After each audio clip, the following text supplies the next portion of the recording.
Welcome to So You Want to Be a Real Estate Agent. This is Season 5, Success Stories.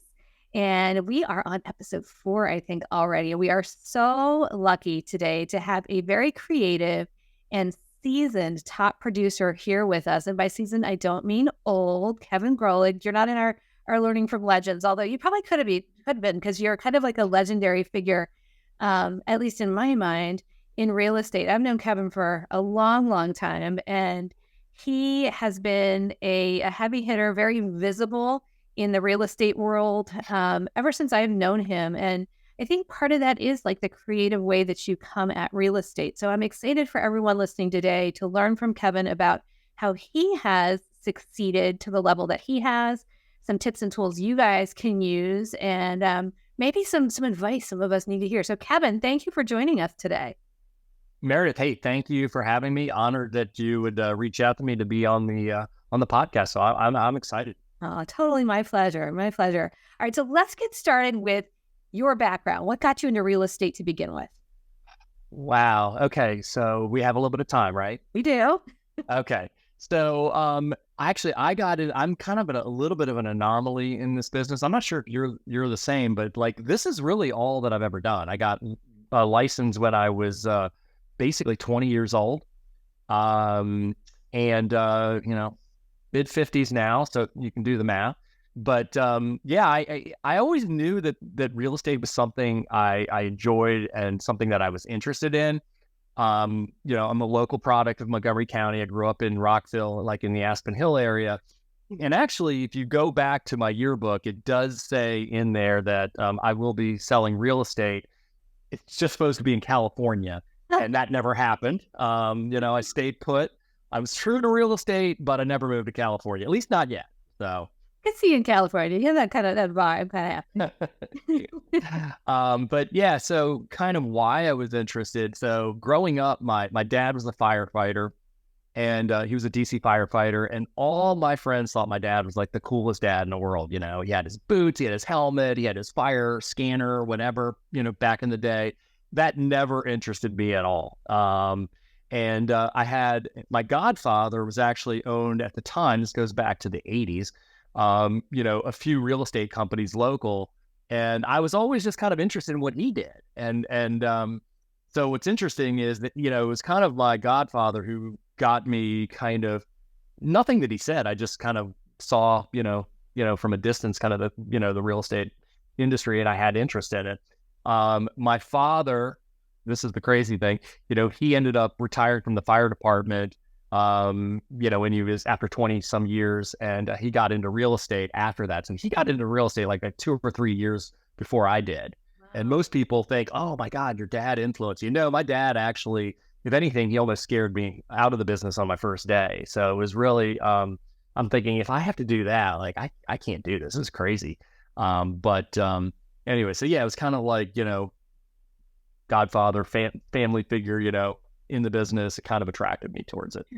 So now I ask, what was it that first day that almost scared you out of the business? Well, I'm going to give you the PG-13 version because once again, my dad was a DC firefighter, so he could be a little salty, but I will never forget this. Like he said to me, he's like, and I owned my own house at this time. I was 19, 20 years old, I owned my own house. And he told me, he's like, hey, okay, so Kevin, here's what I want you to do. Tomorrow, you're going to come over to my house, 8:30. You're going to shadow me. I'm like, Dad, what does shadow mean? He's like, I don't know. I've just heard the word. And he's like, you're going to hang around. I'm like, okay, I can do that. And so he's like, you got to have a tie and blah, blah, blah, blah, blah, blah. So I put on a suit. I did not know how to tie a tie. Went over there. He helped me tie the tie and everything on my first day. And I'll never forget this. It's like he's kind of telling me, he's like sits me down in his home office. He's like, okay, so the first thing I do is I do this. And he was running like all the listings that had come up, I guess, overnight. It was like all the new listings. And by the way, Meredith, I don't know how far you go back here, but I mean, this was the thermal paper. And oh, I remember where you had to like tear the little things off the side. Yeah. And it was like, there were no photos. This was all like hieroglyphics, and it was like ridiculous. And so my dad keeps like, okay, first thing I do this. And then he'd look over his shoulder, he'd look at the list, and then he'd like, okay. And then the second thing I do this, and he'd, look over his shoulder. And like, the third thing, and then the next time he looks over his shoulder, he said a bunch of profanity, which I won't repeat here. He's like, hold on a second. I'm like, Dad, what's going on? He's like, just, I got to call somebody. So I will tell you what he found out is that he saw that there was a client of his who he helped purchase a home 6-7 years earlier. They were going through a divorce. They called in to tell him that they were going to be selling the house. He went through all what you would normally do, talk about pricing, talking about how to get the home ready and everything. And that's just where it was left. No signed agreement. But what he found out that day was they listed with another agent, which we've all been there. If you've been in the business long enough, it is painful. That could be soul crushing, but we've all been there and everything. It's really how you handle it. And my dad didn't really do it textbook, and probably today would lose his license. He called up the person and completely berated this person over the phone.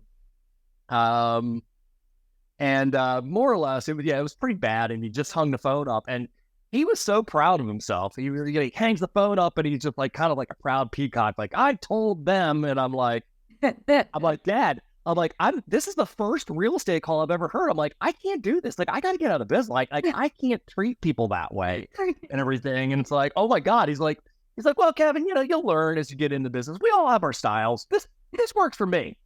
And so if anything, once again, to a certain degree, he was a mentor, but really not the mentor that I chose to follow. So it's kind of like, don't do this. What's that? That's a great story. We have never actually talked about that particular thing that I can remember, at least on the podcast. And like you said, this is something everybody will go through at some point in their career. Yeah. And it is, like you said, it's soul crushing. It hurts. And it is. It does. The first thing you want to do is call up that person and go, what the heck? Why? And find out. And even if your intent is to find out what you could have done better or differently, we're not allowed to go in behind the sign and contact the person, which is really, it's like one of the worst things I think about this business is that once that person signs with somebody else, they're not touchable by you anymore. Right. And therefore you often don't have the opportunity to learn what it really was that made the difference. You can only guess kind of, unless you could find out some other way. But that is a tough thing. And interesting that your dad was like, oh, you'll get there, you'll see, and you saw it kind of a different way. One thing I do think, and I wonder if you feel the same way, that you two things happen when you learn from those sorts of things, right? Like you learn about, I've learned that if that ever happens to me, it's on me. Like I did something that created estrangement or something. I missed an opportunity there to connect the right way. And sometimes it turns out to be the biggest blessing because you find out there was something else going on behind the scenes that you're like, didn't have to get mixed up in.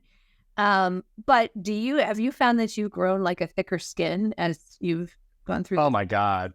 Yeah. I mean, you have to. I mean, to all you newbies out here, this is a little bit like politics. It's running for office. I mean, it is shaking hands, it's kissing babies, it's pressing flesh, and not everybody's going to like you, I mean, and you're going to have your haters out there, and then you're going to have your people who just, they love you, they advocate for you. But yeah, I mean, I really had to get a thick skin. I mean, I did not early on. I mean, when I would hear people, I think early on I started a farm area, and I actually did quite well in the farm area early on, but then I would hear through some of my advocates in there who loved me, like, oh, this person's saying this about you, or this person, I'm like, and I wanted to be like, go talk to them, like, why are you saying this? But, it's just kind of like, and some of those people, by the way, that I did hear about, I ended up listing their home when the time came anyway. Never had the conversation like, hey, why were you talking a bunch of stuff about me? Or, man, maybe, who knows, maybe they weren't, but I mean, early on, it was like, why would they think like, I mean, I know I've got pure, intentions and thoughts, and I'm going to work hard and I'm going to advocate for them. So like, why would anybody say something like that? But, that's just the way things go. You're not going to please everybody. And if you're a real pleaser and it's real important that everybody fawn all over you, then this is not the right business for that. Exactly. Yeah. I remember at one point early in my career, one of my mentors said that higher you fly, the bigger the target on your back becomes. And she was right. But I also learned that the same person said to me, just don't worry about what anybody else is doing. Just keep, adhering to your own North Star, and that's going to get you everywhere. And every time that little thing like comes up, and why that person do that, or, whatever, I just go, forget it, North Star, see it in it. And that's really held very true for me. It sounds like it has for you too. Yeah, I mean, when you get those situations once again where you thought that you had something that was kind of like, hey, this is solid, I've got it, and then, you don't get it. I mean, I always say, look, it's okay to have a pity party for a day. Just don't turn it into a week or a month or a whole career, because some people do. Some people will like, oh my God, this only happens to me. And, Right. I'm so unlucky. And, this other person got lucky. I mean, there's, like you said, there's something going on behind the scenes. Once again, that's why I probably will get down for about a day, just because I do put the ownership on myself. Like something didn't connect. I thought it did. I must have misread something. And Right. And to your point also, I've also found out after the fact, what, you're right. It was a blessing that I didn't get this to begin with, because this was probably something that had I known it, I wouldn't have wanted to be involved with it, Exactly. All right. So you're with your dad, shadowing from your dad, and was he like a solo agent at that time?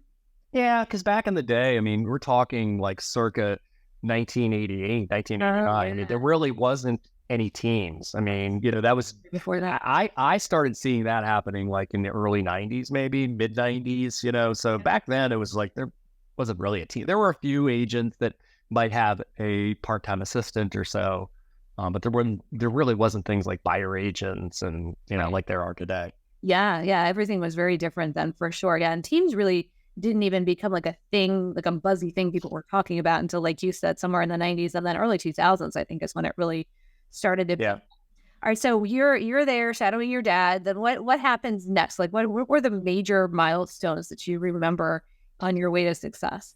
Yeah, so major milestones was really kind of having the intestinal fortitude to actually move away from my dad, because once again, we didn't see eye to eye on a lot of things. I love my dad, best dad ever, but we were just very different in ways, and he was very harsh and abrasive, very much the old school, what you would think of, as a salesperson. And I guess maybe I was somewhat of a hybrid at the time, but I always felt like, I had to be with him at the company he was at and everything. And then, I decided to kind of go a different direction. I mean, we worked down in the White Flint area. We had an office there, and then I moved to Prudential, Preferred Properties. This is once again, early 90s or so. I moved there up, and they had a location right there on Lake Forest Boulevard. And that was actually a really cool move for me, because first of all, it was kind of like independence. It was a little bit like getting away from my dad and being in his shadow and everything. And also I started seeing the first like iteration of a team. There were, it's funny, we had probably, I guess, 80 to 100 agents in that office. It was kind of a big office at that time. And there were a lot of big hitters there, at that point in time who, had like an assistant, maybe started bringing in a buyer's agent. And it's funny because like, I was probably in my mid 20s or so, started doing a deal or two here or there, maybe it was doing a transaction a month. Mm-hmm. There were agents there that were doing 50, 60 transactions a year. But what I noticed once again is I noticed that the strong majority of them were at the coffee pot, hanging around, talking about the buyer and the seller that did them wrong. And, we'd held an open house and nobody showed up. And it was just like the pity party. And it's just like, I'm like, well, okay, I'm seeing like these 4 or 5 who have their own private offices probably had no idea who I was.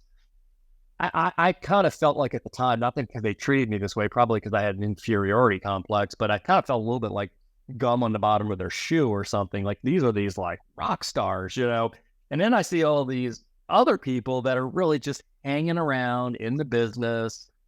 A lot of them I think came from, were either older and they'd retired from something else and they didn't really need to do well. And they were all reminiscing about the late 80s. Oh man, things were great back then, in 88, 89. And, I'm doing a transaction a month, and I'm like, this is great, And I'm like, it was just I had a much different perspective because I didn't know anything different. I kind of got started in a tougher market. And so, and then I also always kind of gravitated towards that minority that was doing well and watched them, even though they necessarily didn't take me by the wings and mentor me. I just looked at their actions in comparison to the actions of the people that weren't doing anything. And it just, for me, it just kind of started gravitating that direction. So that was like a big moment there because, I started seeing agents who were really doing a good amount of business, who started the first like generation of teams and everything. And that kind of inspired me.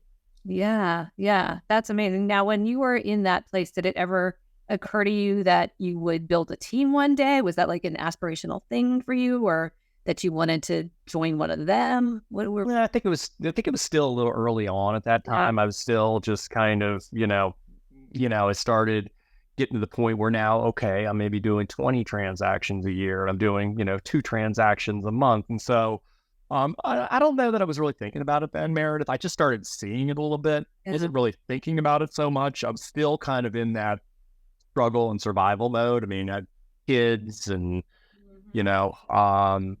I actually, one of the things too is, for the first like 6 or 7 years I was in the business, I mean, I worked another job too. I worked at a grocery store in the evening times. And so I did real estate during the day. And then I worked at the grocery store 3 or 4 nights a week, checking out groceries, hoping that one of my clients didn't come in there watching me check out, and come down my line to check out their groceries. That actually happened once or twice. That was like mortifying. I'm like, I gotta take a break. I gotta go. I know my friend. Wow. But yeah, I mean, I finally got to a point, where I could, going to the grocery store, even though it was union benefits and all that stuff, it was costing me money to go there. It became very obvious. Yeah. And so, kind of gave me the faith, to be able to leave that job and put myself 100% into the real estate. Yeah. Yeah. And was that a game changer for you when you did that? That was a game changer. And right about that time as well, the company that I love so much, Prudential, was having financial issues. And, I don't know, I'm sure a lot of these same players, but, everybody wasn't, there was all this word on the street that we're either going to sell to Long and Foster or Weicker. Yep. And I was ready to go to a Remax brokerage. I mean, they'd already bought me, all sorts of Remax paraphernalia, like that. I was ready to go over there. Ended up that Prudential Preferred Property sold out to Long and Foster, and then they moved over to that area there where like AstraZeneca is now, and it's now official. Now it's the one that's in Kentlands. Right. So like I just didn't like the idea that I felt like I was getting herded like sheep, and it was just like I have to go where everybody's like, yeah, you go, and I'm like, yeah, I don't think so. I don't really. At the time, their colors were brown and yellow. I'm like, I'm just not a brown and yellow guy. And I'm certainly not a fluorescent yellow dude either. So I was all set to go over to Remax, and then I ended up getting recruited by Charlie Llewellyn back in the day. And he was like the best salesperson I've ever met in my life, and outworked everybody else. And I ended up going there, much to the chagrin of my father, because my father's like, I hate those people over there. I was like, well, hopefully you don't hate me. And I went there, and that was also a really good experience because for me, I mean, obviously, Meredith, you're a huge farmer. They really preached the farming. Yeah.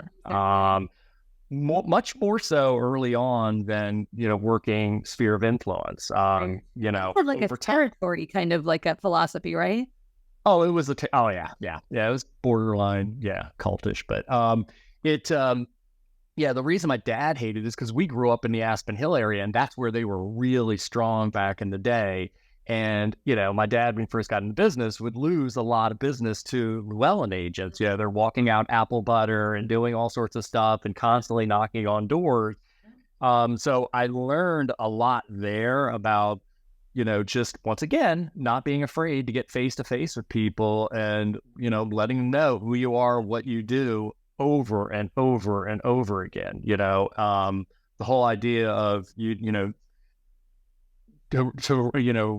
reap to sow, or sow to reap.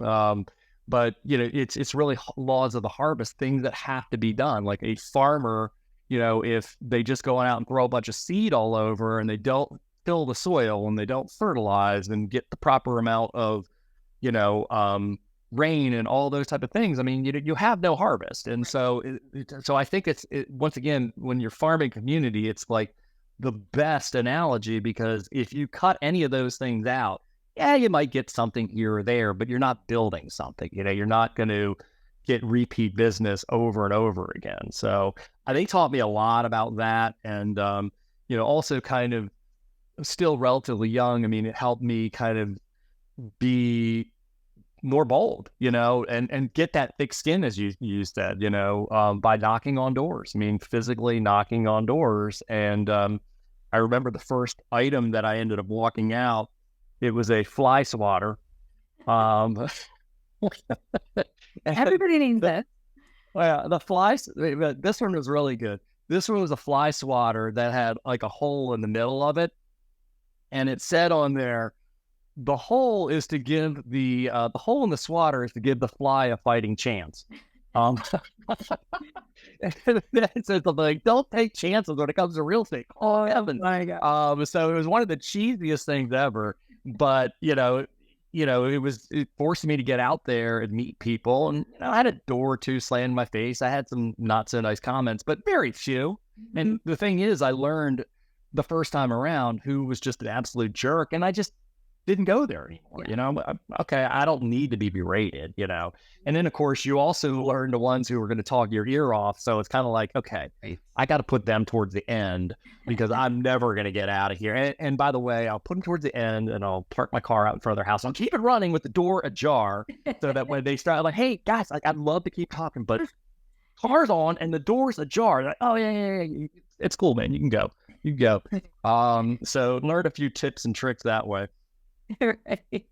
That's cool. All right. So you're like out there, you're doing your thing, you're getting bold about being in front of people. And I love what you said about you have to repeatedly show people who you are and what you do. And I'm going to come back to that in a couple minutes. So you're at Llewellyn, and then what's ironic about the fact that it's Llewellyn is that for those who, and many of our listeners are not in this area, remember how Long and Foster, Penn fed about Long and Foster? Well, guess what? Llewellyn, fast forward many, many years, now is under Long and Foster's umbrella. Is that I'm not sure when you made your last move. Is that when you made your last? Yeah, that's when I went to, So Llewellyn sold to Long and Foster in 2013. And unlike 20 years earlier, where I'm like, I'm not going there. I think at this point, it was like, I was part of the sale from Llewellyn over to Long and Foster, and I stayed there for 5 years. And I love that office. I mean, I felt like we had a lot of the, small boutique things that were good about Llewellyn, but we were also given, more visibility and some of the things that you can get with a big company. So I actually really enjoyed it, working there for 5 or 6 years, because I felt like I was still working around a lot of the people who I'd been working with for all these years. There was a comfort there, and I was one of the leaders there in the office. And, so yeah, I enjoyed working there, Yeah. All right. So I want to ask you about the thing that I think people might know most about you. If they hear your name, I always hear people go, if I mention your name or they mention your name, oh, kind of does all the videos. So you have been really strategic and intentional, it seems like to me, in your video content creation and release. And you're kind of innovative about it. I feel like you were doing cool edits, kind of like the more talking head style videos when people were doing things, using graphics and, just a different feel to your videos long before most of the rest of the real estate world caught on that video was a way to scale, letting people know who you are and what you do. How'd you learn to do that, first of all? Well, I mean, of course, I knew in 2018 that a pandemic would be coming. No kidding. I did not know that. But yeah, with video, it was always something. So a few things with the video. Number one, um, you know, one thing I just knew that I could increase my reach by doing video. And when I started doing video, I started out really small. I mean, before I was doing YouTube and, like Instagram Reels or whatever. I mean, I purchased BombBomb. I imagine you're familiar with BombBomb. Yeah. Which to those of you out there who don't know, that is an awesome software. We're, specifically made for video, for text video, for email video. It's a great product. So I kind of started with BombBomb first. And, what I was doing was a few things on a smaller scale. I wasn't posting on YouTube yet, but what I was doing was, I was doing newsletters, for example, like, this is what's going on in Montgomery County this week, and, like a lot of realtors, I mean, they email a lot of canned stuff out there that everybody knows you did not put together. I mean, it's just so obvious you didn't put it together. Yeah. So what I would do is I would just, and I didn't have all the time in the world to come up with all this content and everything. But what I started doing was like just announcing like, hey, there's 150 open houses this weekend in Montgomery County. I've got links to every one of them below. And I'd send out a newsletter, an email newsletter. By the way, weather's supposed to be great. I'm going to be hanging out at the Turnip Festival this weekend. Hope to see you there. I'm just making that up. I don't know if there is a Turnip Festival, but probably somewhere. But, just making it genuinely me, people knew that I was taking the time to do this, to research it, to whatever, I'd be silly in some of them, whatever, but just people would know that that's me, and so I started off just like doing emails to past clients, my sphere of influence, each week with just kind of, hey, this is what's going on in the real estate business. This is what's going on in the town. You may want to check this out. I got links below, that type of thing. And people reacted really well to it, because it was me and they would reply back like, you're so goofy. And you're right. And, so I started out kind of small like that. And then the other thing with BombBomb that I do, and I swear I preach this all the time, and so few people do these things. But like, for example, like in my CRM that I use, like, I've got most of my clients, not all of them, but I got most of my clients' birthdays. I've got home anniversaries down there and everything. And so, with BombBomb and, I can go into their app, on the phone here. I'm not going to do it, but I could go in there and I'd be like, for their birthday, I'd be like, hey, Susie, it's Kevin. And I just, I thought your birthday today. I wanted to wish you a happy birthday.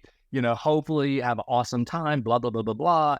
Do something really fun, and I just send it to them and they're like, reply back. Cause it's once again, it's a video. It's not going on YouTube, but it's just going to that one person. And so I find that video really humanizes you in a world where, humanity and humanization just really, it's hard. It doesn't exist in so many ways. This allows you that opportunity to get in there. Also home anniversaries, like depending on the client, if there's somebody that I can joke with, I can come across sounding a little creepy. I'll be like, hey, it's Kevin. Where were you this time last year? I know where you were. You were with me. We were closing on your own house. And, they'll text me back like, oh my God, you're right. It was a year ago. How did you remember these things? And so of course I wouldn't remember it. I mean, my CRM does because I put that in there and it prompts me. And then I just have to take that 30 seconds opposed to put out a video. And it's just like, people are like, that's freaking phenomenal, So it's like little things like that. Like if you're afraid to do video, I mean, I'd say you have to question if this is the right business for you in 2023. It's like just I kind of get it, but not really. I kind of get it. Like if you don't want to do it on social media and you don't want to, I'm giving you very little leeway I am judging you if you're not willing to do that. But if you're not willing to send it to your friends, the people who already know and love you, right. And that you really have to question if this is the right business for you. Because, so the other thing, the other tip I will give, and this is for seasoned agents as well, that you can do with BombBomb. And I'm telling you, do you mind if I keep rambling a little bit? No, keep going. Great. Are you okay with that? Okay. Yeah. Okay. So Meredith, I don't know if you're in the business at this point in time, but when we, back in the day, when we would write an offer as a buyer agent for a listing, what was customary, this is before emailing, what was customary is you're calling the other agent, and usually you're setting up a time to meet with that other agent and the sellers, either at the seller's house or maybe at the agent's office. Yep. And, it gave you the opportunity to go in there and, do a soft pitch on who your buyers are. Hopefully you come across competent yourself, and people, and you can answer some questions and everything. I mean, but once again, there was face to face. And I also remember times too where this is crazy. I've been on contract presentations where there were multiple offers, like back in the 90s. And like, I'd go to the seller's house and they would say, "Hey, Kevin, thank you very much. If you don't mind, like going down to the basement and we'll call you." And I'd go down to the basement and there's like 3 other agents. I know. Like being an audition. Right? Like, you almost felt like I felt like an expectant father waiting for the doctor to come out to tell me, we get about a boy or a girl or whatever. I mean, it was crazy. And then you get the call up and they're like, if you won, usually you're getting I don't really remember how it worked, but I do remember going downstairs in the basement with 2 or 3 other agents and just chatting it up for 30 minutes while the seller and the seller's agent is up there chatting about your contract, or sitting out in the car and there'd be 6 cars on the, and you don't get that chance anymore, and I think as a buyer's agent, as buyer's agents, I mean, we are supposed to represent our buyers. And to me, I think just sending in a contract that's just emailed and that's it is a little bit like if you hired an attorney going to court and just like emailing in your case. So what I do a video. Actually, I did one 5 minutes before we got on this. I do a video to the agent because I can't send it to the sellers, obviously, but I send it to the agent and I just say, "Hey, Meredith, first of all, I just want to thank you for kind of chatting with me over the weekend and helping me help my buyers bring the very best offer that we could. By the way, they wanted to convey to your clients, if you can, that they just really loved how they did the deck in the backyard, and they can definitely see their dog running around in the fenced yard. And it's just like, I mean, the house is just singing to them. And obviously you did an incredible job staging it. So kudos to all of you. If you can just kind of relay that to the sellers, I'd really appreciate it. By the way, on this email, I've copied my go-to lender, so-and-so on this, feel free to reach out to him, but knowing him like I do, he's probably going to contact you first because of course I've had this all prearranged and everything. And so in most agents, like, for example, if you sent me that, okay, I'm not forwarding that to my seller. I will take the PDF. Yeah. Thank you for the thing. I will convey what I feel is appropriate to convey. Yeah. But there's a lot of lazy agents out there and they will just forward that along. And so guess what? I get FaceTime with their sellers. Yeah. And I have gone to closings and the sellers, I go in with my buyers, the sellers are there. And as soon as we come in, they walk up, they're like, "Oh my gosh, that video you sent just really kind of touched us and everything." And, I've had people say, we had higher offers, but we really connected with you guys. And so it's just like setting up, once again, a certain level of professionalism where this is a video that's made for basically just a very few people, the listing agent and maybe the sellers, and so I just feel like, start small when it comes to video. If you're concerned about starting a YouTube channel or whatever, great. If you have that bandwidth and, you can be consistent, that's great. But, start small with just sending out happy birthday messages and happy home anniversary messages. And, "Hey, I saw that your son just graduated college," messages like that. People love that stuff. Absolutely. That's so brilliant. It's using like the idea of the sphere of influence being the lead generation pillar that most new agents are successful on first. And just taking that, like, think about, Facebook, right? Instead of going in and just writing like "happy birthday" when somebody's birthday alert comes up on your Facebook page, take it one step further and send them the video. It creates a warm connectivity and a level of thoughtfulness that nobody else is doing. And that it's just, whether they ever do business with you or not, it's like it's just a kind thing to do as a human being. Yeah, and it takes you 30 seconds and it just separates you from all the chatter that's out there and all the, so to me, like I say, if you're not prepared to do like things like that, it's like, this is probably not going to be the right business. Yeah, like it's funny, the coaching ecosystem that I'm part of, Tom Ferry International, he always says, like, he's a big proponent of video. And he always says, if you're worried about how you look or come across on video, stop worrying about yourself. If you can get out of your own way and just think about the recipient of the message, it can be a game changer. But if you can't get past that, we are in a service industry, and you're right. I think maybe reevaluate where you are.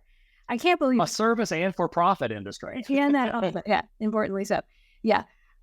This has been, I told Kevin at the beginning, this goes so fast. It's already been like, I think 30 minutes plus, but this has been such great content. You have given so many actionable tips to the people listening. And again, check out Kevin's video if you haven't followed him yet. Kevin, where can people find you online? So, YouTube is my major platform, and you just type in Kevin Grolig. That's KEVIN GROLIG. And I post a video a week, comes out every Friday, I think at 8 a.m. or so. So, but yeah, that's the kind of the main channel. But Instagram, it's at Kevin Grolig. Those are really the top two. Awesome. Yeah, you'll get inspiration and cool ideas, and just, seeing how Kevin does it is well worth checking it out. And if people want to find you to do real estate business with you or to talk about working with you, what's the best way for them to get in touch? Best way is by texting. And so my number is 240-793-7495. Awesome. And you can see Kevin does a phenomenal job representing his clients too, really taking it one step further. No question at all as to why you have become as successful as you have. And we are so grateful for you sharing your story and your tips with us today. Kevin, thank you so much. This has been awesome. I will keep my fingers crossed that offer for that at the video company it gets accepted for you. And thank you. I appreciate it. Of course. Thank you everybody for listening. This has been So You Want to Be a Real Estate Agent. We'll see you next time.